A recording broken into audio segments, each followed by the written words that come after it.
Greetings, salutations, and welcome to the Krieger Cast. I'm your host, Patrick Krieger, and today I'm joined with a very special guest, Dr. Strangelove. Hi, thanks for having me on, Krieger. Dr. Strangelove is a military veteran, and he's going to take a little bit of his time today to talk to us about how Thanksgiving was for him while he served. So I wanted to start off with where and when did you serve? So I served in the Army. I served during the Obama administration. I enlisted like back in 2011, and uh, and that was the time frame that I served in. I served for about just under 5 years. That seems to be about a normal length of time to serve in the military, right? Yeah. It varies. Some people I've seen have done 3 years. I've seen people with contracts that even had 7 years. So I had like one that wasn't too short, but not too long. Fair enough. So, I've always heard these like romantic stories over the years about Thanksgiving in the military, that the military does try to step things up. hmm My uncle used to say that when he was in serving in Vietnam, that they would try their absolute best to get a hot turkey dinner to guys, hmm even if they were behind enemy lines.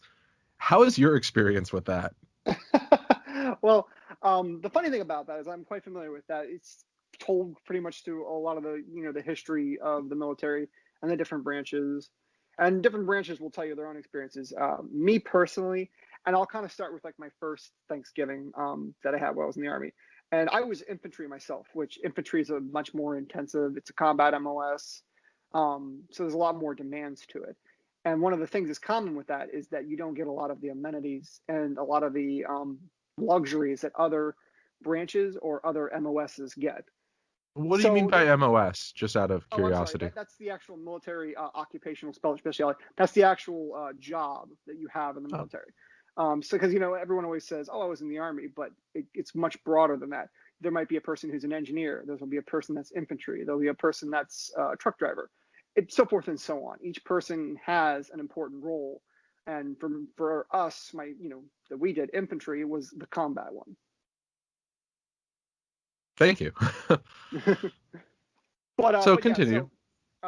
so what was funny about mine was, so when I got to my unit, and I'll never forget it. I got to my unit just as they had gotten back from Iraq, and they were one of the last units to leave Iraq in the initial pullout that had happened. So a lot of them, I was just new on the scene, and I had to prove myself, which was just common with any new person that enters into a unit. But during this time, you really had to prove yourself. They just came back from deployment. A lot of them were kind of grizzled, so pardon the expression, you can't give them any shit. And one of the things I remember is when you get in the military, and if you're enlisted like I was, you start as a private, and you have to work your way up. So when you're a very a private, when I say maybe a private, you have no rank. There's not even an insignia that you can put on your chest or your cap. Um, you're called a fuzzy, lowest of the low. So one of the things you should always expect is you're going to be put on every single detail. So my very first Thanksgiving in the Army is one I'll never forget. um, we had a sort of a staff duty that they had called CQ, and CQ is where you have to man the desk for the company for 24 hours. Whatever time that they selected. I think the usual was 9 a.m. to 9 a.m. The next morning. That was, if I recall, was the typical one. And you had to But be anyway, up that whole time? yeah, the entire time. Oh, And it's sort of like administrative. You had to make sure the grounds, everything was good. Nobody was doing anything, illegal. Nobody was stealing anything. Also, take any administrative, because the company commander might, or the battalion commander might call in, or there's something important, an emergency. There's a variety of reasons for it, but it's long, and it's 24 hours. And I'd done it plenty of times before that, but when you do Thanksgiving CQ versus wearing just a standard normal ACU uniform that we wore at the time, you had to be in dress blues, full dress blues. And that seems like, oh, that's not big of a deal, but you're in a full blown, your coat, jacket, all that, your nice shoes, and you're doing that for the entire day.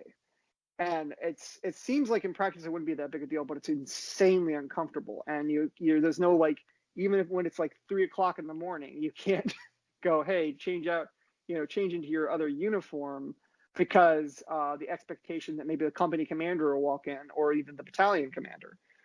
That'll be a bad day for you if that happens. So my very first Thanksgiving was that I was set to do CQ. So I'll never forget. It was literally 9 o'clock in the morning Thanksgiving until 9 o'clock the next day. That was my very first one. So I didn't even have like a Thanksgiving, and I was a single soldier living in the barracks. So my family was in a completely other different state. So I didn't have anything in terms of that. Did they at least feed you? No. So what they would usually do, at least what we would do is during like when the times we have like chow or something like that. Sometimes they would actually schedule something where they'd bring chow from one of the DFACs that we had, and the DFAC was like the cafeteria, that they had for the military. But to be honest, they were bad. Like even when they had like their Thanksgiving dinner, so to speak, it was bad. Like the one we had where I was posted at, people got sick, so there was problems with it. So if you wanted a decent meal, you literally usually had to go off post, or you had to go to like one of the other restaurants. And I remember on that one, I forget exactly what we ordered, but me and the NCO, we just ordered something, and one of us went out and picked it up and brought it back. So I think it was like a chicken sandwich. Kind of close. Kind of close. It was a bird. It was a bird at least. Well, did you have any like positive experiences with Thanksgiving over those 5 years? So it was funny. So how everything worked is so that was my first year. My first year that happened. But time I started raising up the ranks and made it where instead of me being on the bottom, I had people below me. So I'll never forget. So my second Thanksgiving that I was in, this was right before one of my deployments, and I get word from my NCO, hey, you don't need to worry about it. You did it last year. You're in the clear. So I was happy, and I wasn't, I was like, nope, I don't have to worry about it at all. And what was funny about it was that normally for single guys like us that lived in the barracks, our families were all over the place, and we never really got leave for Thanksgiving. It was kind of unheard of. Maybe people could get a pass, but not like a full blown leave where they could hop a plane, go stay with the family. That just wasn't possible. But they did give us a long weekend, so typically it's anything from the day of Thanksgiving to Sunday we had off. So barring of course if there was something going on or some emergency, but that particular one, our NCO, it was kind of funny because I'd never experienced anything like that before. But our NCO at the time wanted to make sure that the single guys had Thanksgiving, so he actually invited us over to his house for Thanksgiving. But it wasn't on Thanksgiving; it was like the day before or the day before that. I forget exactly, but he had us over, and it was funny because the way he made it sound, that's something they had done before, and his wife was not very actually good at making a Thanksgiving dinner, but it was still far better, I'll emphasize, than the army food turkey dinner that you normally would get. I'll never forget that because it was a really nice thing, but it wasn't very good. So I had to go, oh, this is so good, man, but it was.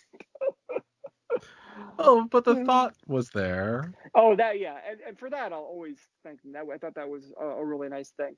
But it was just funny because I was like expecting it. I hadn't had like an actual, traditional Thanksgiving dinner in quite some time, and it was palpable at least, So that happened, and then I had probably one of the most aggravating things happen. So I got back to my barracks that night, and I get a call, not from that NCO that hosted, but the one that was in charge of us all, my squad leader.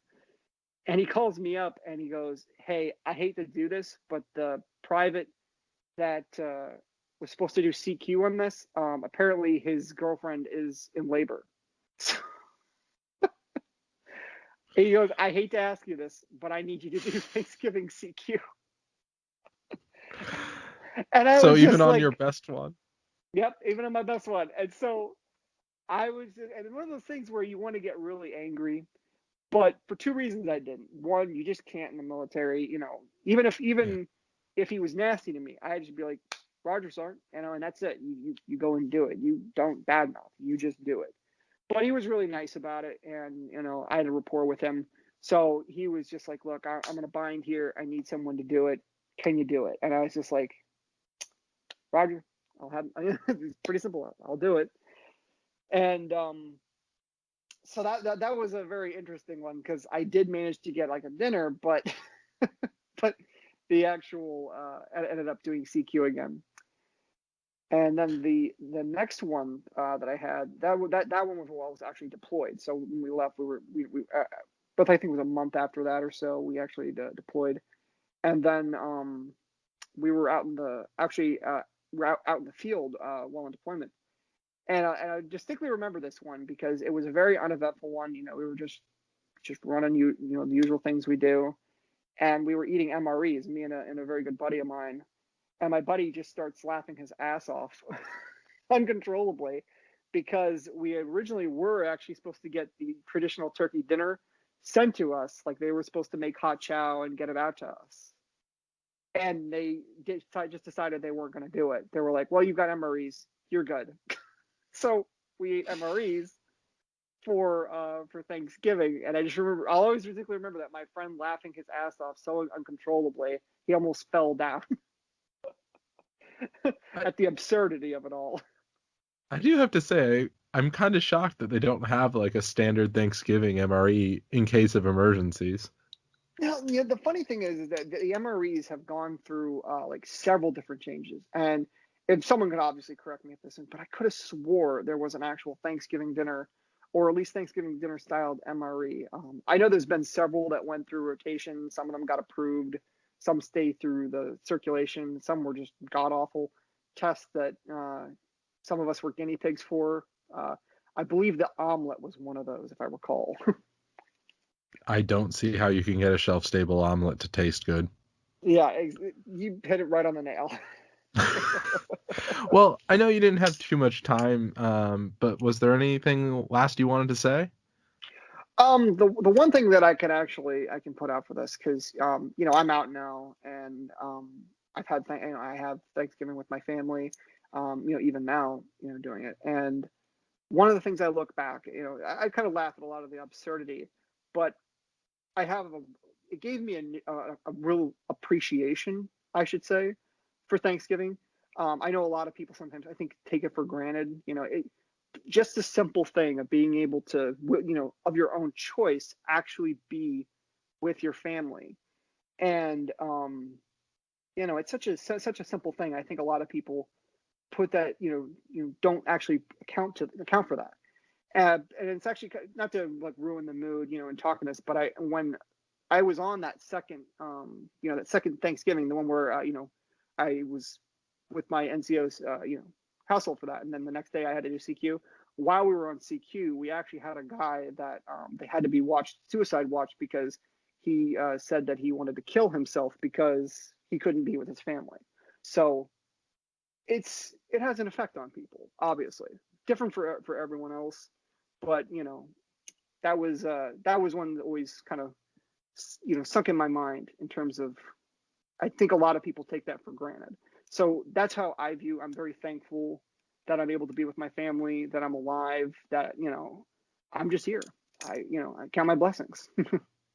Well, isn't that the whole point of the season is to be thankful? It is, and I think a lot of people have forgotten that. And I think a lot of people are going to remember it because of this year. Probably so. And I hate saying it. I think it's one of those things that tragedy, or what you never really realize how much you miss something until you actually I don't have it, or you aren't able to. So that's how it was for me. In that is it gave me a newfound appreciation for it. So I love times like these because I get to actually enjoy being with my family, and doing all the things. Indeed. Well, I will let you go. Thank you very much for joining us, and thank you for sharing your story with my little audience here. Yeah, my pleasure, Krieger. And until next time, dear audience, see you out there.